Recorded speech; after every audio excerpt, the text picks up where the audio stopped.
Africans feel inferior. If you feel inferior, why would you rebel? Why would you push for something better? You are less than.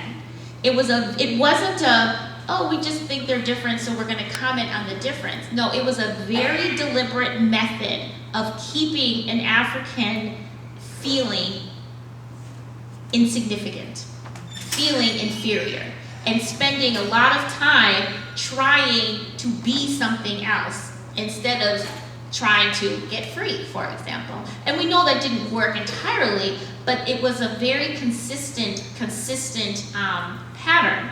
And we document how this wasn't just, a couple of slave owners telling their slaves, oh, you're ugly, or your hair is ugly. This was done with the collusion of the scientific community, where black hair was actually classified as fur. It was classified as more like an animal than a human. If you see like slave posters and things, they are listed, they'll list the runaway slave with, skin like this, size like this, and fur like this, referring to their hair. So imagine this over and over again. You have fur, you're like an animal. What are you going to do about that?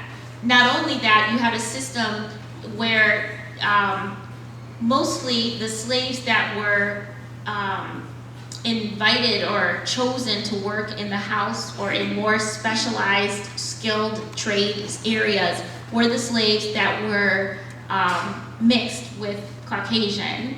And so those slaves usually had lighter skin and looser curled hair. So there really became this idea that if you looked more European, you would have better treatment. And that wasn't just a made-up idea, that was true. And when you had better treatment, that meant you would be possibly working in the house, which meant you would possibly be educated, because the slave owners knew that their houses would run better with an educated slave. So even though it was illegal to teach slaves to read, they still taught them because that meant less work for them. It meant that they would have better food.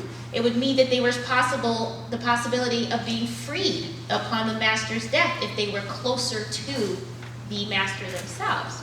So there became a very early on in the history of slavery, you had Africans figuring out how to straighten their hair.